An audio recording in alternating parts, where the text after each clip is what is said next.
Solo दोस्तों, welcome to money stocks. तो इस वीडियो के अंदर मल्टीपल स्टॉक्स के बारे में हम लोग बात करेंगे, लेकिन सबसे पहले हम लोग बात करने वाले हैं विप्रो के बारे में। तो विप्रो का अगर आप आज के दिन का परफॉर्मेंस देखोगे 0.42% की पॉजिटिवली हमें जंप निकल के आ चुकी है। लेकिन अगर आप बेसिकली विप्रो का ओवरऑल अगर आप परफॉर्मेंस देखोगे तो अभी भी कंपनी हमें गिरावट के ही अंदर दोस्तों ट्रेड कर रही है। तो इतना समझ लीजिएगा, अगर गिरावट होती है तो गिरावट 2% की होती है, अगर रिकवरी आती है तो 0.50% की रिकवरी में चली आती है। तो अभी भी अगर आप देखोगे तो ये कंपनी हमें आईटी सेक्टर से बिलोंग करती है और विप्रो के ऊपर अभी भी हमें प्रेशर बना हुआ है, अभी भी हमें पैनिक लेवल बनी हुई है। अभी क्यों? जिस तरह से आपको बताया कि हर एक कंपनी का Q4 का रिजल्ट आने वाला है, वैसे विप्रो का Q4 का रिजल्ट आने वाला है। और उसी के रिगार्डिंग मैंने कल के दिन आपको विप्रो का Q4 का रिजल्ट्स का प्रीव्यू मैंने आपके साथ शेयर किया था कि किस तरह से कंपनी परफॉर्म कर सकती है। तो जहां हमें ब्रोकरेज की भी वही हमें नजर आ रहा है। इन्होंने जो डेटा दिया था, जो रिपोर्ट मैंने आपके साथ शेयर किया था, उस रिपोर्ट के अंदर भी यही मेंशन किया गया है कि रिजल्ट्स के अंदर as well as net profits के अंदर ओवरऑल हमें कंपनी का जो रिजल्ट है वो बुरा हमें नजर आ सकता है। जिस तरह से टीसीएस ने रिजल्ट परफॉर्म किया, जिस तरह से विप्रो इन्फोसिस ने अपना रिजल्ट परफॉर्म किया, उसी तरह से हमें विप्रो अपना रिजल्ट परफॉर्म कर सकती है। लेकिन रिजल्ट कंपनी परफॉर्म करेगी या बेसिकली अगर आप देखोगे तो हमें यही ज़्यादातर चांसेस है कि कंपनी बुरा हमें रिजल्ट परफॉर्म कर सकते हैं और हमें विप्रो के अंदर गिरावट हो सकती है। देखिएगा, अगर गिरावट हुआ तो इस गिरावट को कोई रोक नहीं सकते, आप या फिर मैं, कोई दूसरी गिरावट को रोक नहीं पाएंगे। लेकिन ये जो गिरावट है किस रीजन्स की वजह से होने वाली है, Q4 के रिजल्ट्स के अंदर जो हमें पैनिक लेवल ग्लोबली है, जो हमें बैंकिंग फाइनेंशियल सर्विसेज के अंदर जो क्राइसिस नजर आया था, इन्हीं चीज़ों की वजह से हमें गिरावट होने वाली है। लेकिन ये गिरावट तो होगी ही, लेकिन जो डेटा निकल के आया है, जिन लोगों ने बाइंग कर रहे हैं, उसके बारे में दोस्तों हम लोग बात करेंगे। आपके अंदर जरूर इस डेटा की वजह से 100% कॉन्फिडेंस हमें डेवलप हो सकता है। तो यहाँ अगर आप देखोगे, अभी हम लोग बात करेंगे शेयर होल्डिंग पैटर्न्स के बारे में। तो इसके अंदर अगर आप प्रमोटर्स की होल्डिंग देखोगे तो प्रमोटर्स की होल्डिंग 72.92% के आसपास होल्डिंग है और पहले इनके पास 72.94% के आसपास होल्डिंग थी। यानी कि अगर आप यह कंपेयर करेंगे तो 0.02% की होल्डिंग हमें प्रमोटर्स ने सेल किया है। कोई बहुत बड़ी अमाउंट हमें सेल नहीं किया, इतना दोस्तों पॉइंट ध्यान में रखना। नहीं तो बहुत सारे लोग क्या बोलेंगे, प्रमोटर्स ने ह्यूज अमाउंट ऑफ माल बेचा है, स्लाइटली हमें सेलिंग किया है। एफआईज अगर आप देखोगे तो एफआईज के पास हमें पहले 6.30% का स्टेक था, वही इंक्रीज करके 6.38% का स्टेक किया है। यहाँ हमें एफआईज के विप्रो के अंदर भी एफआईज की बाइंग हमें नजर आ रही है। अगर आप वही सिमिलर तरीके से डीआईएस के अंदर देखोगे तो डीआईएस के पास 7.84% का स्टेक था, वही इन्होंने इंक्रीज करके 8.01% के आसपास स्टेक कर चुका है। तो यहाँ बेचा किसने है? जो बेचा है एज यूजुअल पब्लिक ने। पब्लिक के पास कभी भी हमें पेशेंस नहीं होता। जब हमें ओवरऑल म्यूचुअल फंड्स बाइंग कर रहे हैं, जब एफआईज बाइंग कर रहे हैं, जब डीआईएस बाइंग कर रहे हैं, जब हर एक लोग हमें इन कंपनीज के अंदर बाइंग करे, वही जो पब्लिक है वो सेलिंग लगातार दोस्तों कर रहे हैं हर एक कंपनी के अंदर।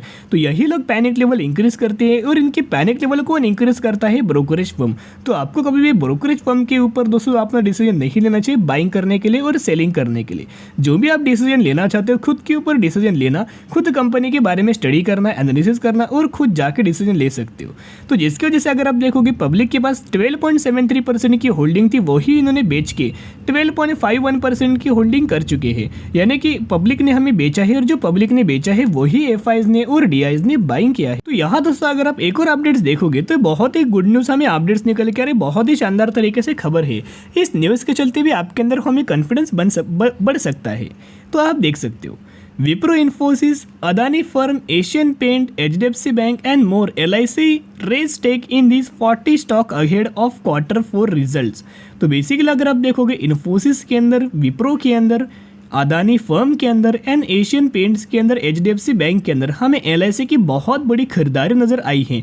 यानी कि इस गिरावट वाले मार्केट के अंदर को सबसे ज़्यादा बेनिफिट होने वाला है म्यूचुअल फंड्स को, होने वाला है एफआईज को, होने वाला है डीआईएस को, होने वाला है और LIC को। सबसे ज़्यादा आने वाले समय के अंदर हमें बेनिफिट होने वाला है। तो दोस्तों यहाँ अगर आप म्यूचुअल फंड्स का भी अगर आप बाइंग का डेटा देखोगे विप्रो के अंदर मार्च 2023 का, तो हमें म्यूचुअल फंड्स की भी लगातार बाइंग की और हमें इनका इंटरेस्ट नजर आ रहा है।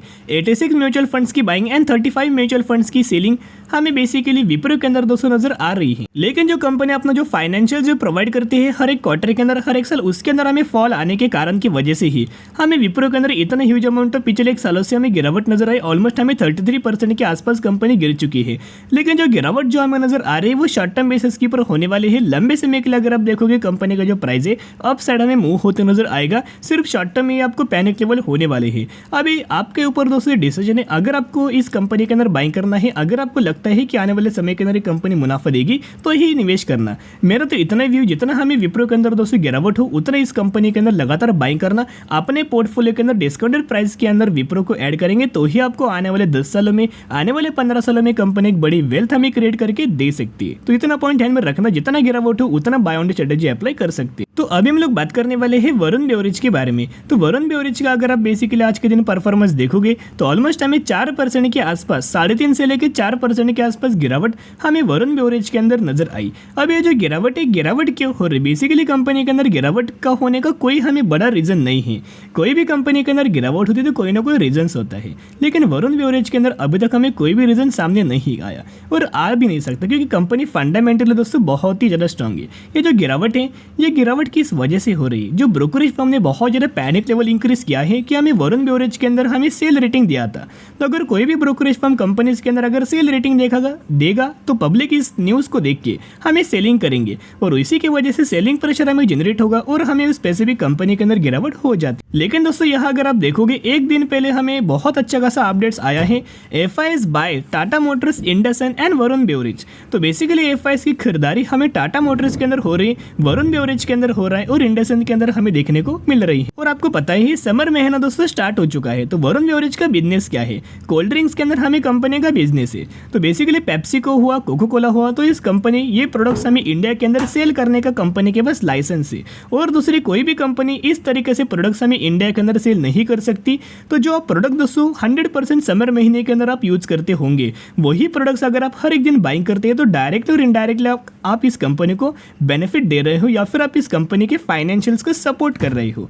तो जिसकी वजह से आप इस कंपनी का, वरुण बेवरेज का अगर आप परफॉर्मेंस देखोगे तो दिसंबर क्वार्टर के अंदर हर एक पैरामीटर के अंदर ग्रोथ हमें नजर आ चुकी है। और अगर आप वरुण बेवरेज का मैक्सिमम के अंदर परफॉर्मेंस देखोगे तो कंसिस्टेंटली ग्रोथ हमें वरुण बेवरेज के अंदर नजर आ रही है और जब से कंपनी आई है तब से 965% के रिटर्न शेयर होल्डर्स को बना के दे चुकी है। एक तो ज्यादातर इस कंपनी के अंदर कभी भी दोस्तों ज्यादा हमें गिरावट नहीं होता, तो जो करंट बेसिस के ऊपर जो गिरावट हो रही है उसका बेनिफिट उठा सकते हो। जितना गिरे उतना कंपनी के अंदर बाय ऑन स्ट्रेटेजी अप्लाई करके लंबे समय के लिए होल्ड करना। तो अभी हम लोग बात करने वाले हैं जेट इंफ्रा वेंचर के बारे में।